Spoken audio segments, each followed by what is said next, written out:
what can you be paid for other than the things that you're already doing? Wow, I'm thinking of some really bad things I should be thinking about. A TEDx speaker, author, award-winning coach, and founder of Confident and Killing It, Tiwa has hosted countless events and empowers people to build and step into their lion era. I just want you to delve deeper into it because it sounds like it's something that can be transferred into the different aspects of our lives. The first thing is knowing your worth. The second part of lion theory is to use your voice and to know the power of your voice. The third part is hunt, and this is all about starting before you're ready. Then we have gather, which is all about community. And then the last part of lion theory is What's the most common dilemmas you've seen around dating and confidence? one recent dilemma that we had that really shook me to my core was really and truly, you should never be begging a man to marry you. Yeah. I'm sure you're a great person. Well, hopefully you are. And if you're not, work on that. You know? But you can't just assume this. Every time I hear a sweet talking man, I'm just like, it's not by talking. You know? Show you're working. Like, show you're working. At the moment, I'm watching Love Island USA, talking about Taylor, Olandria, and Clark. We can see he doesn't like her, but then he's telling her, oh, I'm choosing to explore both. When it comes to men, you have to understand that they love a chase. Yeah. They love a challenge. They don't just want to walk in and say, oh, I want you. And you go, oh, me? Oh my God. Thank you. Thank you. What do you think the world needs? Oh, wow. I think the world needs a...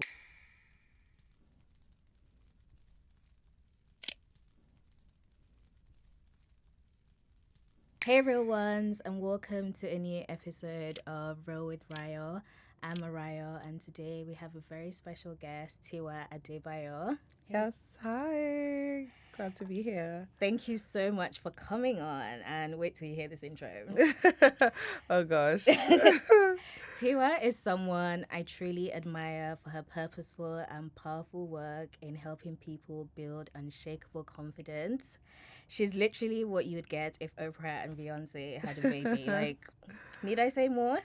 A TEDx speaker, author, award-winning coach, and founder of Confident and Killing It, Tiwa has hosted countless events and empowers people to build and step into their lion era. Oh, yeah. I love that. I wasn't expecting that one, but yeah, very nice. Well, I love that you have a personalized concept that you're now teaching and you're able to give a TEDx talk on. Yeah. What inspired the lion era?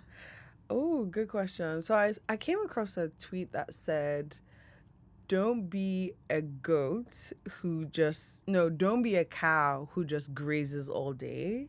Be a lion instead. Know when to graze and know when to hunt, or like know when to rest, essentially. Know when to eat and know when to rest. And I was like, oh, wow, that's actually really profound. Like, cows just spend their whole day eating, and that's a bit like hustle culture. Right. You spend your whole day just working, going after like the work, the goals, everything. And lions are more strategic. They know when to hunt and they know when to rest, because rest is a part of the success process. Rest is recovery. And then I was like, oh, wow, okay. Let me like understand lions a bit and just like look at lions. And then I realized like lions are the perfect example of like confidence, and they've actually created a really good blueprint for success and productivity, because so should I go into lion theory now, or just like, okay? No, I'm so keen to hear more, because I mean, I've seen what you've posted about, and like what you've written about, but I just want you to delve deeper into it, because it sounds like it's something that can be transferred into the different aspects of our lives. Yeah, which is why it's so profound. Yeah, so I'd love for you sure. to elaborate. So the first thing when it comes to confidence, I realized that lions are actually a very good example of confidence and productivity and success. And the first thing when it comes to building confidence is knowing your worth. And so I thought, okay, lions rise. Like when you imagine a lion, you just imagine it majestic, like its body language, its posture, it's the king of the jungle, like it rises to the occasion. And so in my mind, it was like, okay, that represents self-worth. That represents like knowing who you are and rising up to the occasion, like owning your worth and being unapologetic about it. Then the next thing lions do is roar. And another part of building confidence is to use your voice and to know the power of your voice. So that's where roar comes in.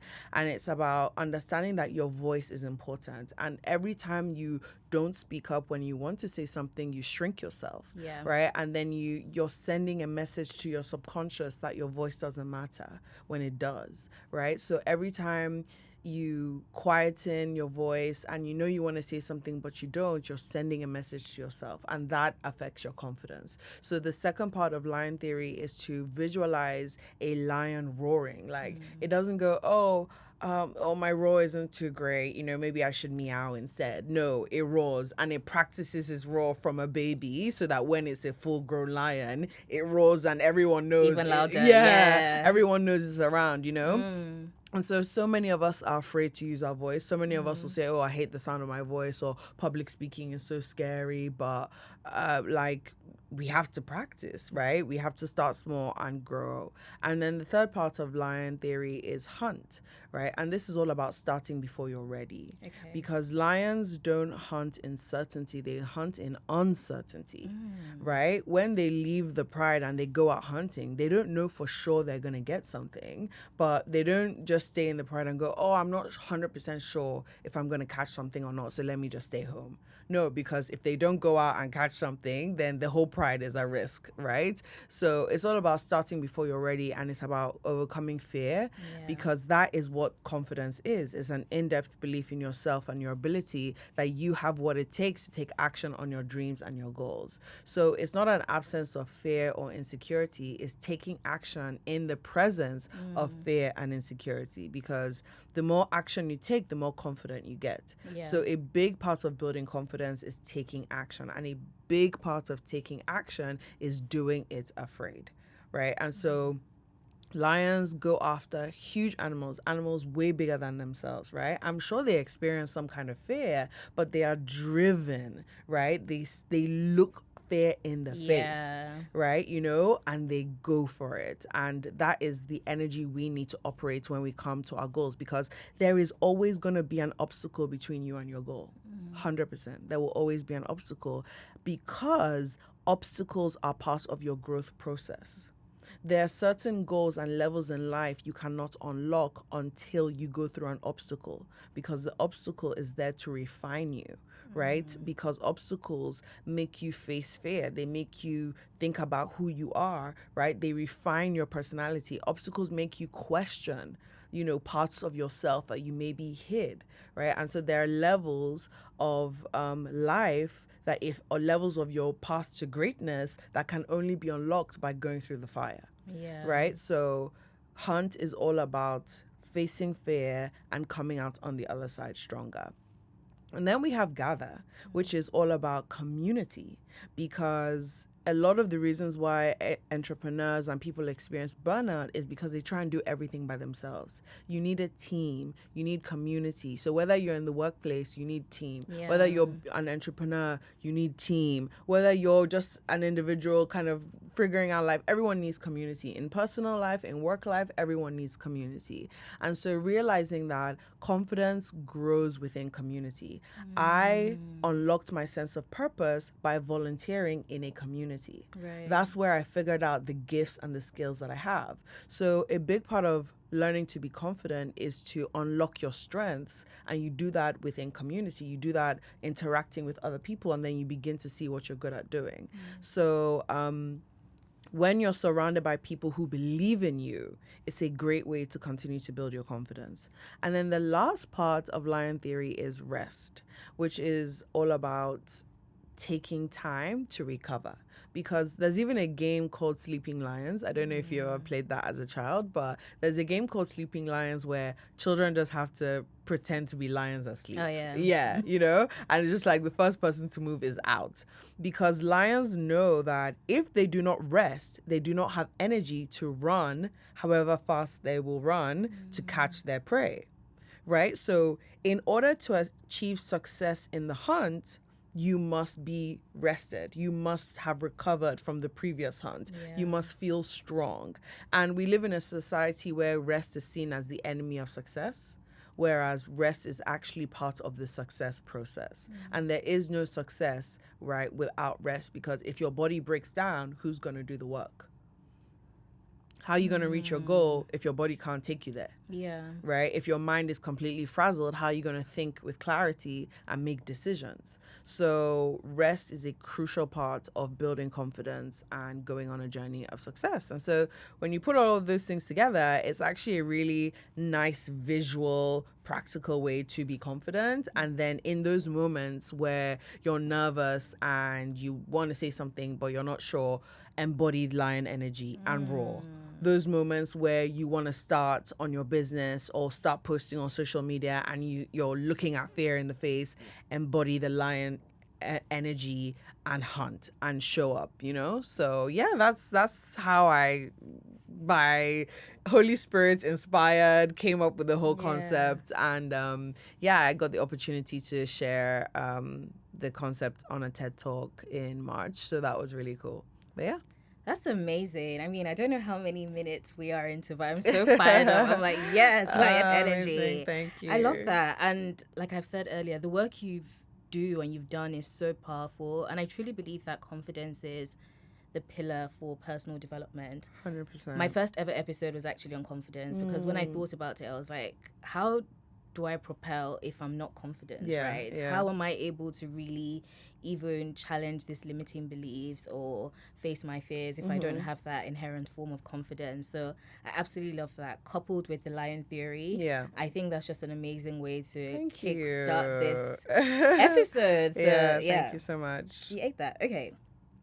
This episode particularly is going to be around like dating. Okay. Because I know you've done so many interviews and like so many workshops, but I was doing some research and I thought something that could be quite interesting, especially because it's summer, people are socializing. Let's talk about dating. And I'm in a good place now, but I feel like I wasn't always in a good place. And I just want us to have conversations around it. So on your podcast, you have dilemmas like a dilemma section where people can submit dilemmas. Yes. So what's the most popular or like common dilemmas you've seen around like dating and confidence? Okay, well, one recent dilemma that we had that really kind of shook me to my core was a girl in her early 20s and she was dating a guy in his early 30s. Or she was like mid-20s. And she said they were living in the same country. Then he decides to move to Canada.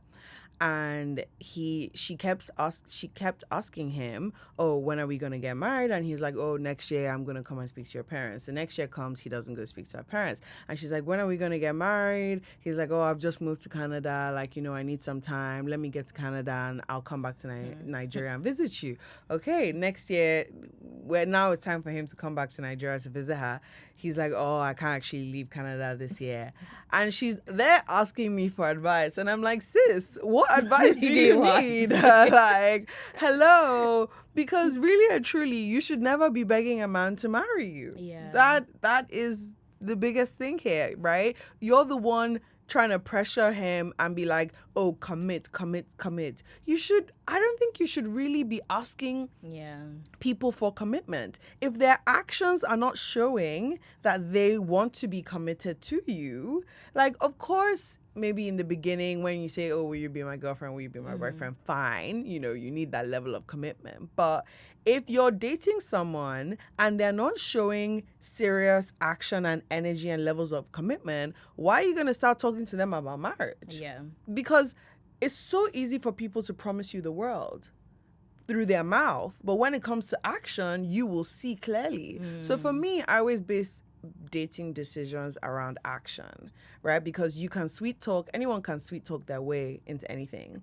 But when I was younger, and I think the reason why I think like this is because of my mom. Because when I was younger, she would always say, a man will tell you anything to get into your pants. Not when I was younger, but like when I was of age to start dating. She was like, a man will tell you anything to get into your pants. And that just stuck with me. It's true. And so every time I hear a sweet talking man, I'm just like, it's not by talking. Yeah. You know? Show you're working. Like, show you're working. Like, cho, no working. Like, you know, it's not by cho. Like, show your workings. Like, I want to see some evidence, you know, that sort of thing. So, that was a very interesting dilemma that I saw. And it was sad for me because, like, this girl is in her mid-20s. Like, what are you doing waiting on a man who's left you and gone to another country to start a new life without you, without any deeper commitment to be like, okay, my goal is let me settle in Canada and in 1 year I'm going to start planning for our wedding, right? None of that. It's a waste of time. Yeah. So it's just like, girl, you have your whole life still ahead of you. You're young. I'm sure you're beautiful. You know, I'm sure you're a great person. Well, hopefully you are. And if you're not, work on that. You know? But you can't just assume these days because people are crazy. Like, you know, maybe he's the good guy in this. I don't know. Anyways, either way, it's still a waste of time. Exactly, you know? Exactly. I think that's really interesting because at the moment I'm watching Love Island USA. Do you watch that? No, I don't watch Love Island. Okay. I have I just Yeah, to be fair, it's a lot. And even now I'm like, I don't even know if I can keep watching. But a very interesting situation seems to be reoccurring where sometimes it's like women are getting upset that a man hasn't told them verbally that he's not aligned with their wants. However, it's crazy because I can see both sides. The man's actions is like, oh no, I'm choosing to explore both of you, but then you actually haven't told me that it's a definite no. But then as viewers, we can see that you actually don't like her. Yeah. I'm talking about, for those that are watching Love Island, I'm talking about Taylor, Olandria, and Clark. As a viewer, it's so clear that we can see he doesn't like her. But then he's telling her, oh, I'm choosing to explore both. But then it's also like what you said about actions. Don't let people show you twice. Yeah. I think if it's not crystal clear in the actions, then... Also, okay, fine if you want to explore other options, but then don't be the girl who sat there waiting for a man to decide who he wants to go with. Yeah. Absolutely not. If a man is exploring other options, then you go and explore other options. That's it. And see how he likes that. Right? Listen, when it comes to men, you have to understand that they love a chase. Yeah. They love a challenge. They don't just want to walk in and say, oh, I want you. And you go, oh, me? Oh, my God. Thank you. No. Like, you want me? Okay, well, show me. Let's see. I'm still deciding, right? Like, that's how, like, as a woman, you have to maintain that level of power in relationships because... don't be the girl who sat there waiting for a guy to decide whether he's like done exploring and he wants to pick you. Like, no. Okay, if you think you have good energy with somebody, fine. But he's not the only option. And the moment you let someone realize, especially in the dating phase, that they are your only option, then they just, especially men, it gets to their head and they start moving mad. I don't know what it is, but it's so true. Yeah, they start moving mad. So I think in that situation, girl, you get up and go explore your options too, you know? Like, and it doesn't have to be anything serious, but go flirt by the pool or whatever, you know, like, go pull someone for a chat, even though it doesn't mean anything to you because you know you still have your eye on the main person you want to date, but just don't be looking like Little Miss super available while a man is telling you, I still want to explore other options. Shift your focus. Yeah. Absolutely. And how do you think women or people can also maintain that level of power and not be easily swayed by like sweet words and almost the idea of what someone is rather than what they're actually showing you? Yeah, I think it starts with a sense of self-worth and self-respect as well. Because if you can't love me close to how much I love myself, then why are we even in this discussion? Yeah. But if you don't love yourself, then you will expect you will accept bare minimum from other people. It's that simple. So if you want to maintain a level of control, it has to start with, who are you? What do you love about yourself, right? Or even if you haven't gotten to the love point yet, what do you like about yourself? What do you appreciate about yourself? What are your personal strengths, right? What are your values? All of these things really matter. You have to have a level of self-awareness. And confidence is based on self-awareness. Yeah. Because a lot of people say, oh, just believe in yourself, just rate yourself, just rate yourself. But how can you rate yourself if you don't even know who you are? It's so Right? true. How can you rate yourself if you don't even know who you are? How can you believe in yourself if you're not aware of your strengths and your talents and your greatness? Yeah. So in order for you to be confident in dating situations, you have to know, and I don't want to do the whole what do you bring to the table, but it's like you have to know who you are and what you're working with. Yeah. Right? And you have to love that and you have to appreciate that. So I saw a TikTok, this guy, he was like, we're not competing against other men, we're competing against her inner peace. And it's like, because he was like basically saying like basically single women, they just like women, like not that they hate men, but they'll rather spend time with themselves than spend time with a man. So it's like, if you're not adding to my peace, then why are we even engaging in this? So it's like the competition is not other men, the competition is her sense of inner peace. And that's where you want to be. It's like you want to have peace within yourself, you want to have love within yourself, so that when you enter these situations, another good analogy, it's not like, okay, imagine you're in a supermarket, right?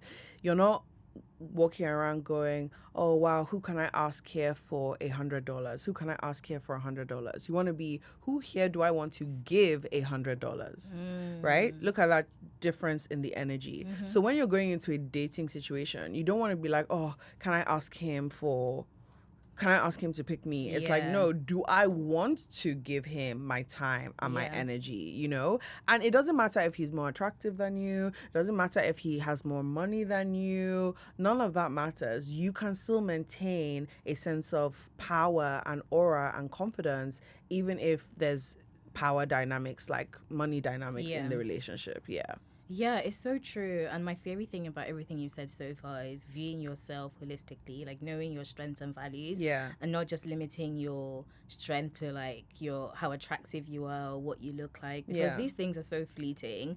And true confidence is inherent, right? It's about knowing your strengths and who you are as a person. Because I remember one time I was like in a situation and I was just thinking like, he was being really hot and cold. And then I was reflecting on it and I was like, my friends would never do that to me. My family would never do that to me. I wouldn't treat someone like that. So this ultimately doesn't align with who I am. So bye. And I think once I developed that mindset, it became really easier to detach from situations that I knew wasn't compatible with what I wanted. But I really feel like that takes time. And sometimes rejection can be quite personal. So what would you say to people who are in situations where there's an emotional mismatch or they've been rejected? Yeah, I think what you said is important, not to take rejection personally, actually, and not to see rejection as personal, but to see rejection as just what it is. And also, a lot of the times, it has to do with that person's internal world rather than something wrong with you. So when you look at rejection, it's just like, okay, there was misalignment here, and that's fine, and we can walk away. The moment you start to think, oh, something is wrong with me, or maybe I'm not good enough, or, you know, I'm not worthy enough to be with somebody like that, that's when rejection starts to cut really deep. So it's all about the meaning you give to things. Same thing with failure. I always say failure is an event. I love that you said that. Right? Failure is an event. It has a start date and an end date. So failure can never be your identity. Rejection can never be your identity. It has a start date and an end date. So when the end date happens, you have the power to turn the page and start a new chapter. You have to realize that you are the author of your own story. You are the author of your own story. So if rejection has entered your life through another party, that's fine. Yeah. Turn the page and continue writing your story. You get to decide if rejection is something that's going to break you. You get to decide if rejection is something that is going to harden your heart and make you feel like you'll never find love. You get to decide that. Rejection doesn't have that power. Yeah. But when you see rejection coming, or when rejection has landed, you get to decide how you want to label that rejection. Yeah. And the way you label things, the lens in which you view things will either empower you or disempower you. So if your definition of rejection means I'm not good enough, that's disempowering, right? That's sabotaging. So that's going to hold you back. That's going to make you feel bad about yourself. And then you start to feel insecure about other areas of your life. But if rejection lands and you're like, okay, this means that the opportunity just was not right, or, you know, there just was no alignment here, okay? I am still good enough. This situation is what was rejected, not me. Then you're like, okay, I'm still good enough, so I can continue my journey and my story. And that's more empowering, right? So it's all about the interpretation you give things, and you get to decide that interpretation. And that's the beautiful thing about it. I think a lot of people give other people too much power over their own life. Yeah. You give other people too much power. Don't give people that much power. Somebody rejects you, fine. Okay? That's their personal choice. You never reject yourself. Wow. I love that. I love that. Yeah. Yeah. Especially you never reject yourself. And everything you were saying reminded me of this Lauryn Hill lyric where she says, don't be a hard rock when you really are a gem. And I think sometimes when we go through situations where, you know, it's like back-to-back rejection, and then it starts to chip at your confidence and you start to internalize these things that you really shouldn't, you forget who you are and the gem that you are. So, yeah, I love that. That really resonated. Yeah. Okay, so I wanted to talk to you about people shrinking themselves, toning down their standards, especially when you start to operate from a place of like desperation. Sometimes we see everyone around us like having something, and it's like, oh, I really want that. So that means even if you don't necessarily know it, your energy is desperate, right? So if you're desperate, you're more successful to shrink. You're more successful to tone down your strengths if the person that's appearing in front of you seems to want that version of you, or just to impress them. So how can people maintain that high level of confidence and self-worth regardless of not achieving their relationship or their dating ones at the moment? Like stay confident in other areas of your life, or stay just confident like throughout the process, because it's not necessarily like, you know, I feel like these things are so up in the air. Like you can't really decide when exactly you're going to meet someone and then hit it off and then you're locked in. It's a process, right? You kiss frogs and then you find your prince or whatever.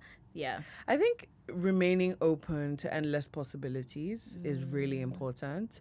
You don't close yourself off, you know. You don't say, oh, I'll never find a man in this place, or I'll never find a person in this place, or just like be careful about how you speak. You know, even everyone saying, oh, London is so trash, the men in London are so trash. Honey, do you plan to move? Because if not, you're speaking life, like you're speaking negativity, right, over the possible place that's going to give you your husband. Think about it. Think about it. You're like, oh, men in London are so trash. Oh, there's no one here. If you keep saying that, then you will never find anyone. True. Like the power of life and death is in the tongue, right? So how are you speaking? Are you like, oh, this place, dating scene is the ghetto? I mean, it's fun to say these things because even I will say it. Like, you know, I'm already married, so it doesn't count. But, you know, it's fun to say like, oh, dating scene in London is so ghetto. Get me out of here, da da da. But like, that's what you're prophesying over your future. So you have to be aware of that. So instead of saying the dating scene in London is so ghetto, why don't we say something like, you know, I am abundance. Abundance comes to me. My husband is already out there. Our energies are in the process of aligning. Like, look at the difference between that, you know? Yeah. So I think it's important that what we say and how we speak about our lives, about our potential husband, right? There are people who are already praying for their future husbands. Yeah. You know, that's the kind of energy you want to be on, instead of just, oh, everything is so hard, everything is so trash, there's no one out there, I'll never find someone, you know? And then when it comes to actually like being in the dating process, if somebody falls in love with the fake version of yourself, that is not a win. Yeah. So if you're in a relationship and you're shrinking yourself and you know you're not showing up as your true authentic self and you're doing everything to please the person that you're with because you're afraid of them leaving, that is a terrible way to start a relationship because you then Facts. have to maintain that. And it is so hard to maintain a fake version of yourself. So hard. So in your relationship, you want to show up as your true authentic self. I'm not saying, look, everybody has a little bit of crazy, okay? So don't start the first day with all your crazy. Yeah. Like, keep some crazy to the side, Yeah. get to know this person, then you can decide, okay, do I want to show everything? Yeah. But don't be a completely different person and then this person falls in love with you and then you have to shrink for the rest of your life. It's impossible. It's painful. It's so painful It to will do never that. stand the test of time. Yeah, as well. exactly. So it is better for somebody to fall in love with the real but imperfect version of yourself than it is for somebody to fall in love with a perfect fake version of yourself. You know? Yeah, absolutely. What do you think about dating apps? And have you ever thought, I mean, I know you're married now and you were in a long-term relationship before you got married, but have you ever thought about like dating apps and how it relates to confidence? Oh, I guess psychologically speaking, even the way dating apps work about like swiping and somebody picks you before it can even start the conversation, there's already like some power dynamic involved in that, which is Yeah. why I really like Bumble because it's like, okay, the woman gets to pick first. Yeah. And I think that is just like energetically it's already pretty cool.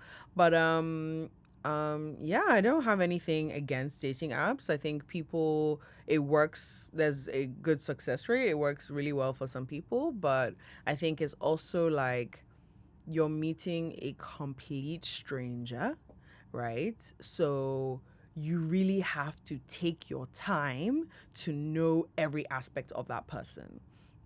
It's different when it's like, oh, a family friend, and you know, maybe your parents already knew each other in the past, or you know, it's a friend of a friend. Yeah. Like, if you meet a complete stranger that has no ties, no connection, right? You really have to take time to know that person, know past history, past potential traumas, all of these things, because you don't want a situation where you meet someone and it seems really nice and, you know, cool and there's a spark and da da da da da da, but then you haven't actually spent time getting to know the person. And then as the relationship goes, then it begins to fall apart because you start having difficult conversations. Yeah. And you start having serious conversations around money, around kids, around, you know, career. And then you realize you have no idea who you've been dating. Yeah. Right? So I think, yes, they're great, but also really dive down, like really investigate what's going on. Yeah. Yeah. It's interesting because I think as I get older now, the way I view dating apps has changed. Okay. And I feel as though people shouldn't be on dating apps unless they're truly confident. And the reason I say this is because I think it's a lot to, one, putting yourself out there in any capacity is very brave, right? It takes a lot. And if you already do that in whatever shape or form, like, bravo, because it's not easy. But then I think if you're not in a position where you realize that your appearances and who you are as a person is so valuable, you can be so sucked into like a rejection, like dump, or having like situations where things don't work out. So the reason why I say this, and I wanted to speak to you about this, is I wonder if there's anything that people can do to consistently maintain that level of power and confidence while of course like still being on dating apps, and just sort of, it could even be a case of like having boundaries, but having some sort of value in place or system in place that allows you to maintain your sense of self-worth.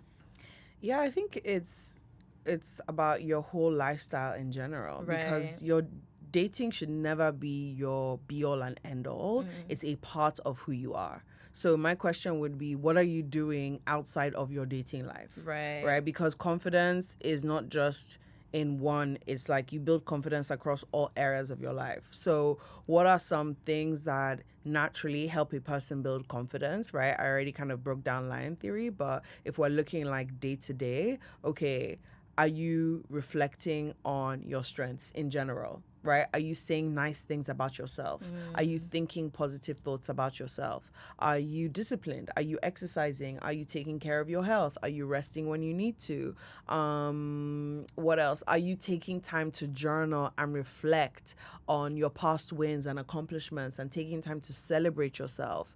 Are you processing your emotions rather than just sitting on it or dumping it on somebody else or burying it? Are you actually facing your emotions and expressing how you feel? So if you are not doing, like, the same way people go to the gym and have a gym routine is the same way you need a confidence routine. Love that. What's your confidence routine? So kind of some of the stuff I've just explained to you now. So in the beginning of like my journey, it was very much like looking at myself in the mirror every day and declaring positive things about myself, because I was actually a very insecure teenager. I didn't like the way I looked. I didn't like my body. I didn't think I was that special. I didn't think I was creative. My narrative was that I wasn't good enough.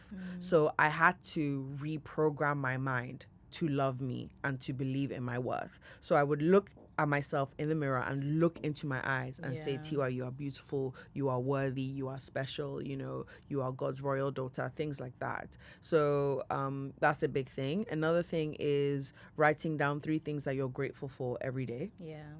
Because gratitude has the power to reprogram your mind for positivity. I had such a negative mind, and my mind can still get very negative. Like, I'm assuming, even without, it will just picture the worst possible scenario. So over the years, I've had to train it to be like, no, the worst possible scenario isn't the only scenario. So yes, there could be a bad outcome, but what's the positive outcome? And I think about that too. So taking time to actually reprogram my mind and speak positive things, and then also starting before I'm ready and doing things afraid. Yeah. You know, it's like when fear is no longer an issue for you, your energy in life is just so different. The way you approach dating, the way you approach work, the way you approach family and friends is just so different. So for me, I started putting myself out there or challenging myself, right, early on, so that I realized that, oh, I have power over fear. Because fear is just a sign that I'm moving in the right direction. And like I said, there's always going to be hurdles to overcome to get to the next level. So whenever I see fear, I say, oh, my next level is on the other side. So we got to get going, right? So once I've done all of that, my sense of self is already in a good place. And that feeds into all areas of my life, my finances, my love life, my work life, you know, family and friends. So I wouldn't think about just dating, confidence in dating. I would think about building your confidence in general, and then let that abundance flow into all areas of your life. Yeah. Ghosting is so common now that oh my gosh, sometimes people expect it, but still it hurts. Like, I have to be honest, I've ghosted too, but I've also been ghosted. So I've seen both sides of the coin. And I don't know, I really think, looking back, I'm like, that was really mean. But then in my head at the time, I had so many excuses to justify my behavior. But then I'm like, actually, no, that just was not good enough. But I can only imagine how the other person must have felt, because I know how I felt when I've been ghosted too. So how would you, or what would you say to people that have been ghosted and are trying to awaken that confidence? Well, since you have ghosted someone, no shade to you, but you're gonna catch some heat. A lot of the times when people ghost is because of their lack of ability to communicate effectively. I'm sorry, girl. I'm sorry. Not too much. I'm sorry. I know it's your podcast, but I'm a coach, so Okay. I gotta tell it to you the way it is, Okay. right?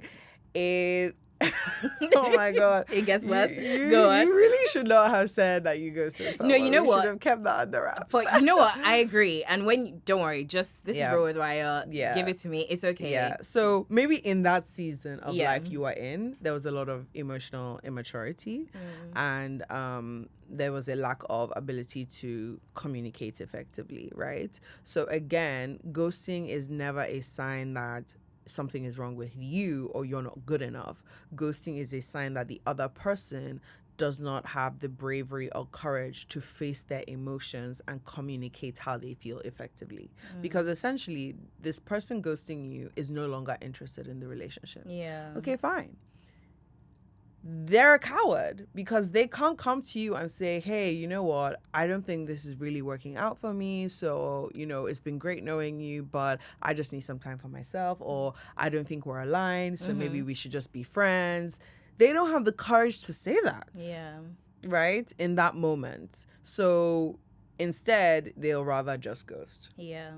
So don't be upset that someone has ghosted you, because really and truly, that's a sign that they lack confidence, that they are, going through something on their own, and they don't have the emotional capacity to communicate it to you. So they'll rather just be quiet.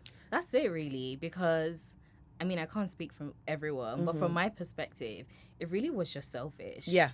It was truly selfish. It wasn't anything personal at all. I just felt very overwhelmed that at the time, dating was just not a priority for me. So I just couldn't even be bothered to say that, which is not great. But truly, that's what it was. Why couldn't you be bothered to say it? Like, what was going through your head, or what story were you telling yourself about that relationship or about that situation?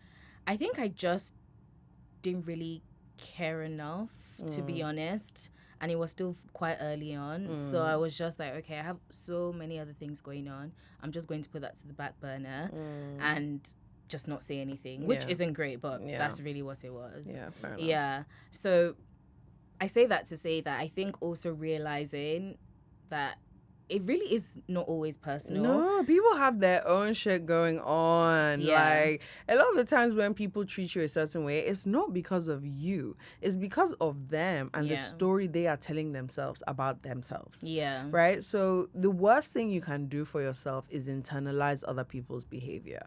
You can't even control that. Yeah. And you're making assumptions as to why they ghosted you. Oh, yes. I've also done that too. And that is just a path I would not advise. No, because you go down a rabbit hole of all of these potential situations and you will never know the truth. Yeah, and you'll never know the truth. And that brings us on to needing closure to move on. Right? You're not always going to get closure. Right? You can give yourself the closure you need. Exactly. Yeah. I think that also ties into something that I've tried to practice. So a couple of years ago, I read this book called The 4 Agreements. Yeah, I love that book. I love it. And one of the agreements talks about like not taking things personally, but also practicing like the law of detachment with things. And I think at the time as well, like I've been in situations where I was so pressed for things to work out, but I've also been in situations where like I was so detached from what that situation I had going on was.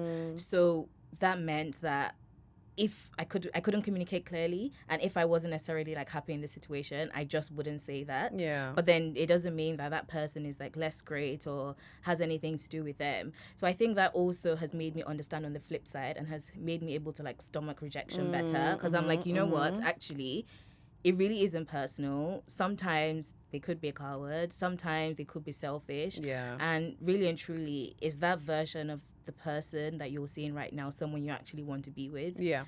Because ultimately, if the answer is no, then just detach. You don't need any further closure. Yeah. The actions are the closure. Yeah, exactly. The actions are the closure. The actions will tell you exactly what you need to know. Because when you see a man that is in love with a woman, Like, there is no question Yeah. about whether this man loves me or not. Like, okay, Clear maybe as day. you know, you might have the odd day, maybe when you have an argument or something, but then that's your emotions kicking in. But a man, like, no, you don't need. They're not even need that. complicated, actually. Well, more complicated, I think. Yeah, you know, they're very simple. Yeah. So, Love that.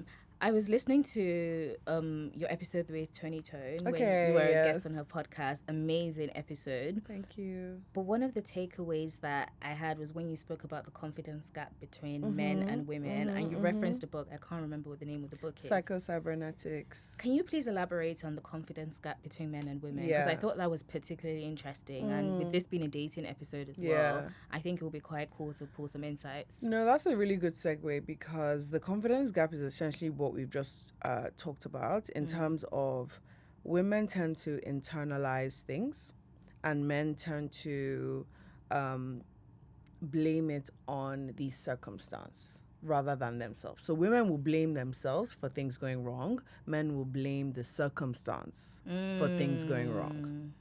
So Audacious. yeah. So a relationship doesn't work out. A woman will go, I must not be good enough. I must not be pretty enough. Maybe I was not fun enough. A man will go, oh, timing just wasn't right. Or, you know, the circumstance just like, oh, you know, something happened and it was just, that's what it is, right? Same thing. So they actually found this study out during looking at university students. So they gave both girls and boys a really hard exam to do.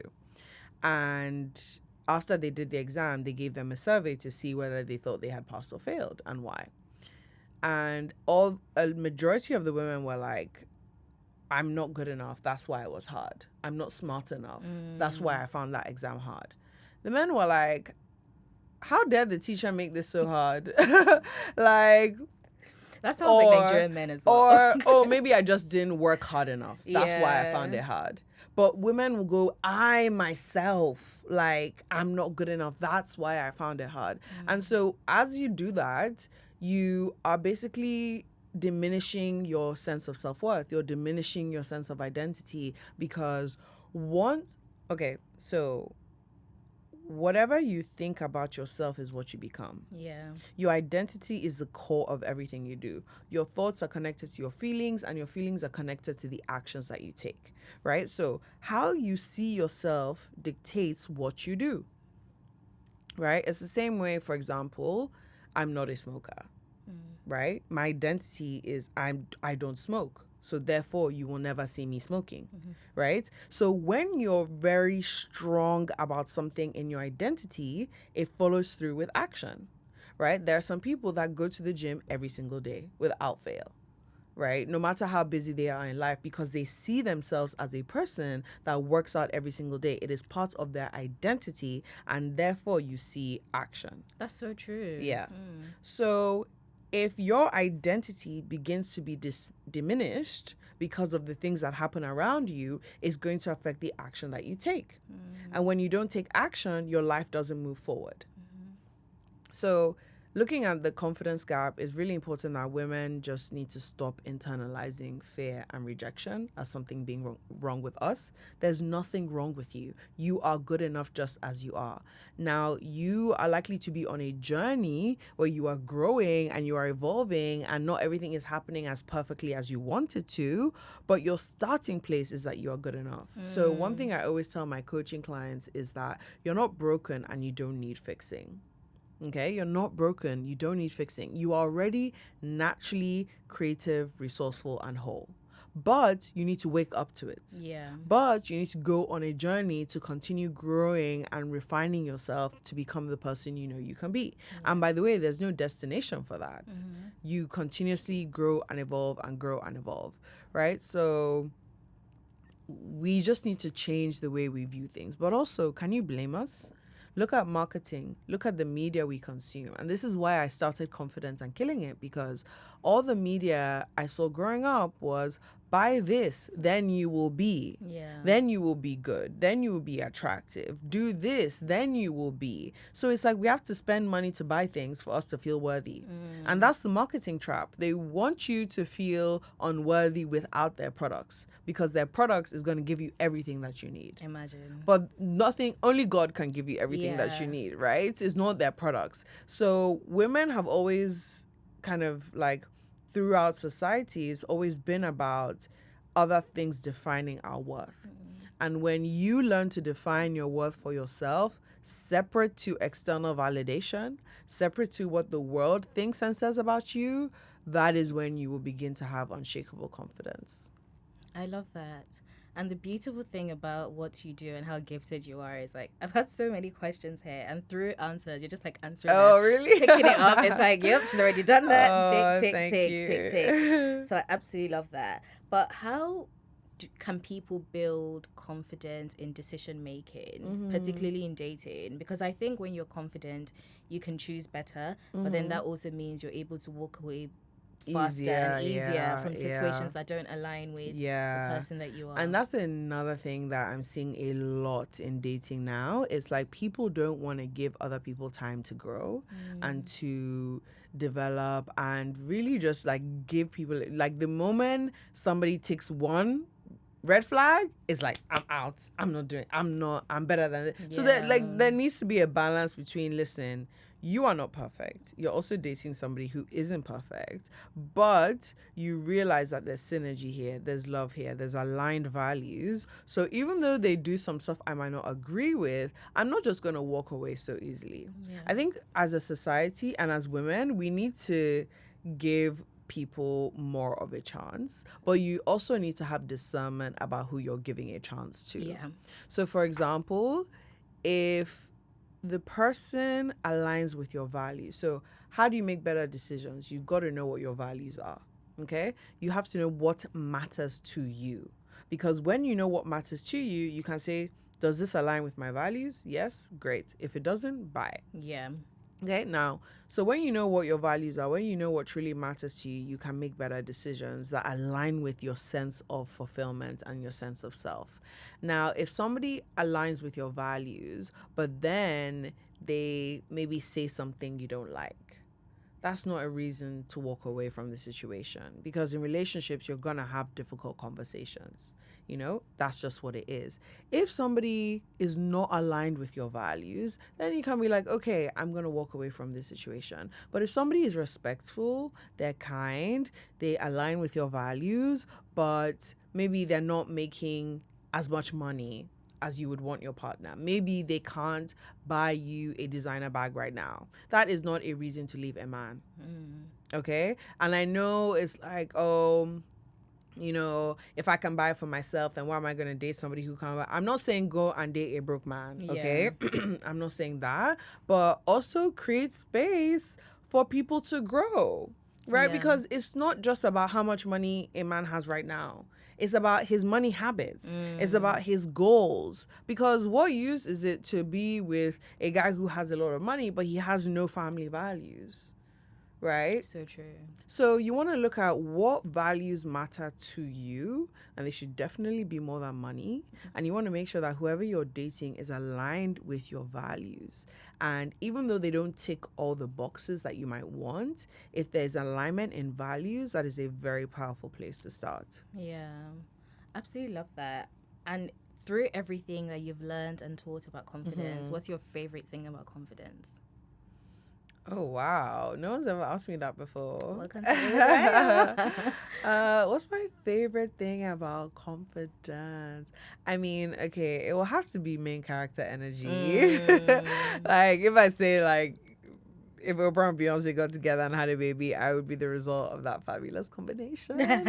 I, like, even getting married, being a bride, oh my gosh, it was the best thing ever. You look so good. Thank you. Like, Thank you. But yeah, it's just, I just love being that girl. Yeah. I just love knowing that I'm that girl, Mm-hmm. and I walk into a room and I'm like, I'm that girl. Like, Yes. I'm sorry, what? I know. That is the best part of being confident. Yeah. Like, if you walk into a room and you're just like, oh my God, can I be here? Like, everyone's judging me. Oh, it's icky. It's so icky. Like, it's, no, girl, I want more for you. It is so nice to just walk into a room and be able to breathe. Yeah. Even though you don't know everybody there, even though, yes, you might not be the tallest or the prettiest, whatever, that none of that matters. But you just Yeah. walk in with the energy of, I deserve to be here. Yeah. And I'm going to be unapologetic about it. And I'm going to take up space. Like, oh, it's Yes. fabulous. Lioness. Yes. I love that. My favorite thing is how freeing it is. Because I think when you're just that girl, like you said, you're just okay. Everything is okay. You're so unbothered You're so by other unbothered. people. Yeah. You're confident in your decisions. You're confident in yourself. You're confident in your relationship. You're confident in how you communicate. And you're also confident enough to know your weaknesses. Because I think that's something that's truly helped me is being very aware of the things I'm not good at. And because I'm aware about it, I can do something about it. And also, I'm not afraid to speak on it and bring people in that I'm not good at.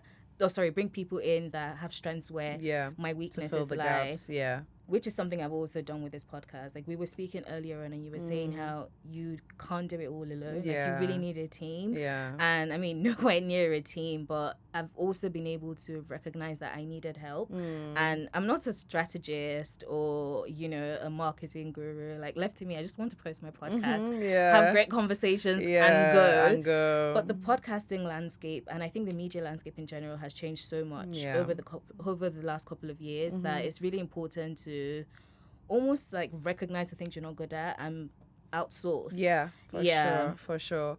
And another thing I love about being confident actually is the ability to give that confidence to other people. Yeah. Because when you're confident, you don't go, I'm the best, you're the worst. Yeah. You go, I'm amazing, but you're also amazing. And they're amazing. And she's amazing. And he's amazing. And there's enough room for all of us to be amazing. Yeah. So confident people, they lift other people up. Their energy is so contagious that they show other people that if it's possible for me, it's possible for you. Yeah. And I think apart from main character energy, which I love, I would say one of my biggest joys of being a confident person is the impact I've been able to have on other people. Because I'm like, listen, I started from scratch with this. And if I can start from scratch, you can also start from scratch. Yeah. So, and that's the difference between confident and arrogant people as well. Arrogant people want to make you feel small. Because people always ask me like, oh, what if I'm doing too much? I'm being unapologetic, main character energy, doing too much and making other people feel bad. And it's like people are more likely to feel inspired when they see you winning than they are when they see you shrinking yourself. Nobody wins when you shrink yourself. No one. Yeah. So it's better to shine your light and show other people how they can shine their light too than to make other people feel small and you pump yourself up and feel big, Beautifully said.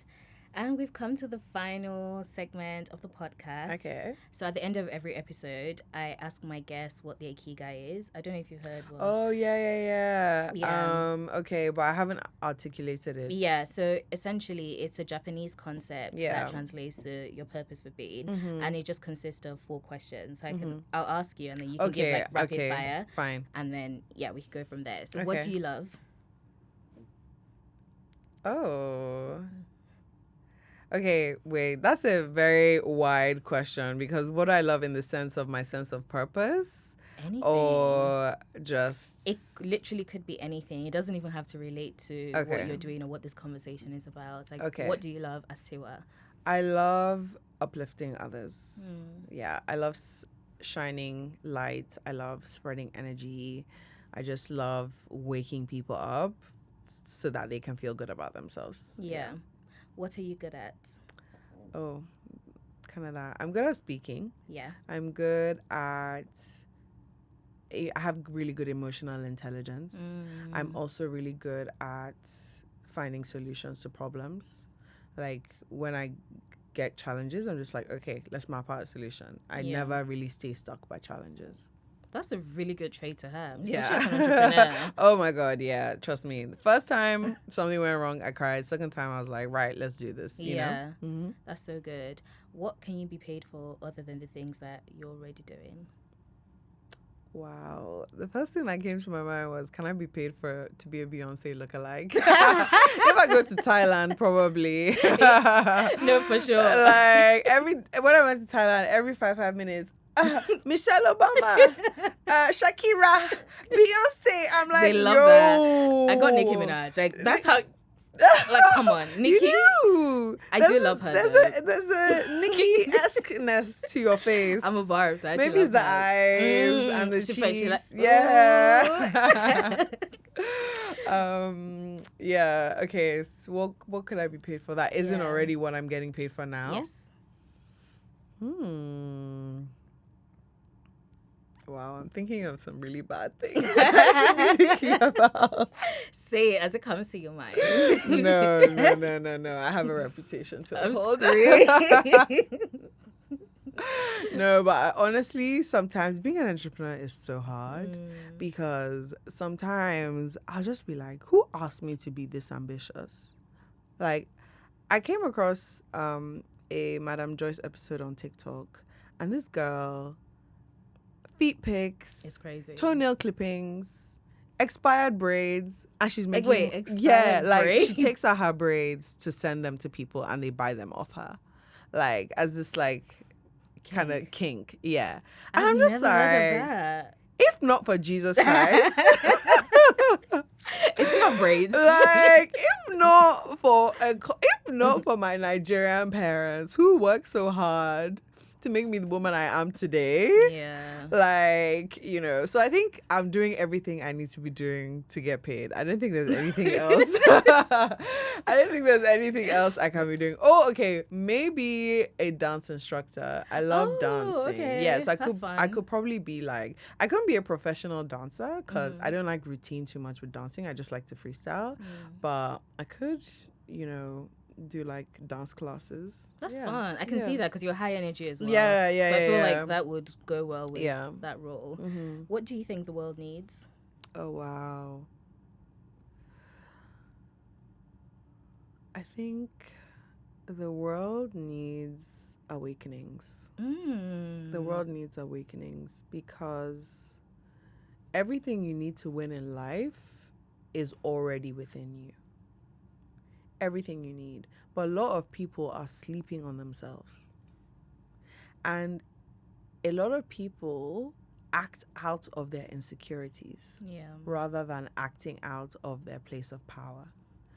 So when you have people who are awakened to a true sense of self, they make better decisions. They make different decisions. They move different energetically. A confident person is not going to start a fight or start a war or, make other people feel small. Yeah. Right? Your goals are just completely different. So when you are awake and enlightened, it just makes the world a completely better and different place than it is now. I think a lot of the things making the world so terrible is because insecure people are in power. That's so real. And insecure people are often the loudest. Because when you are confident, you know who you are, you know what you bring to the table, you know your greatness, and you just focus on that and you lift others up. But also, it's really easy to be like, I'm just focused on my impact. I don't want to talk about it too much. I don't want to seem like I'm arrogant or boasting or bragging. But actually, people who want to do good in the world, we need to be as strategic as the people pushing these dark and bad narratives. Yeah. Because people who want to go for war, they strategize about evil. Yeah. They take time to think about how they're going to destroy someone. But people who want peace are just like, oh, guys, we should really, come together. It's like, no, people who want peace need to strategize, right? Yeah. I wonder if there's like was it Mandela or someone that said that? No, it was Martin Luther King? no, it wasn't Mandela. It was a white guy, very old. I can't remember his name. Yeah. But he was the one that said that people who want peace need to strategize like those who want war. I remember reading that and thinking that is so true. But I love the answer that you gave because that's a unique answer I haven't had on the podcast as well. Okay. That awakening being what the world needs. Yeah. Because it translates to self, but also it translates to even like spiritual awakenings as Yeah, well. yeah, And people definitely. recognizing Yeah. their power. When you reach your truest, highest self, you don't make the same decisions as the broken version of yourself or Yeah. the traumatized version of yourself, right? A lot of people are just living through their traumas, right? So when you actually wake up and begin your journey of self-actualization, then you are just a completely different person. Like, Yeah. nothing really gets me upset anymore. Maybe a few things, but not as much as before I had started this journey, you know? So, yeah. You manage triggers better. Exactly. Love that. Well, final question. Is there anything you want to ask me before we close the episode? Oh. No pressure. It doesn't have to be like anything. What do you think the world needs more of? Ooh, no one's ever asked me that. Oh, there you go. What do I think the world needs? I think the world needs more empathy. I think that sometimes we're very quick to forget that we've also been through similar things or will go through similar things at a different stage. Like, life is very cyclical, right? Your situation is not always going to be a permanent situation. Like, the pendulum always swings. Yes. So I think it's really important, especially when we criticize people, we have to also recognize that there's some hidden truths about them that we don't see, or they're in a circumstance and in a situation that might not necessarily be understood, like face value, but there must be some things that they're going through behind the scenes that we don't see. Yeah. And I also think that specifically to artists as well, like I love music and I always watch a lot of interviews, which is one of the things that inspire this podcast. Okay, nice. And I love when artists speak about some of the things that go on behind the scenes and speak about their journey and tell like the challenges that we wouldn't even think that would be a thing, right? Because we don't have to. It's not the world that we live in. Yeah. But that empathy comes into play. And I would try not to criticize people publicly as well. Like, if I have a comment, I'll save it to myself for the group chat. But you know what I mean? But I think it's just like we all deal with a lot. We all carry a lot. So I think that empathy should be translated and be given on a day-to-day basis. There are caveats. And, you know, there are some people that are just actively choosing to be evil. But I choose radical optimism. Yes, and nice. I'm just hoping that we all give as much empathy as we would want to receive as well. Ourselves. Yeah. Beautiful. Thank you so much, Tiwa, for coming on the pod. I'm so glad to be here. I really appreciate it. I know you're so busy. I don't know how you do it. Me with my life, I'm like, oh, I'm so overwhelmed. Don't talk to me. But well, you showed up. You kept your word. So I really appreciate it. Of course. And thank you for your beautiful energy as well. It was a pleasure. Love that. Well, real ones, please like, comment, share, and subscribe. If you enjoyed this episode, please give me a rating on Spotify, Apple Podcasts, or wherever you listen to your podcast. I'll put all Tiwa's description in the show notes below. She has a podcast as well, a book. And she's an author. You can watch her workshops and so many other amazing interviews, because she's also done a lot of podcast interviews. Yeah. Which was fun to watch. So yes, please keep tab with everything she has going on. And is there anything particular you want to close with?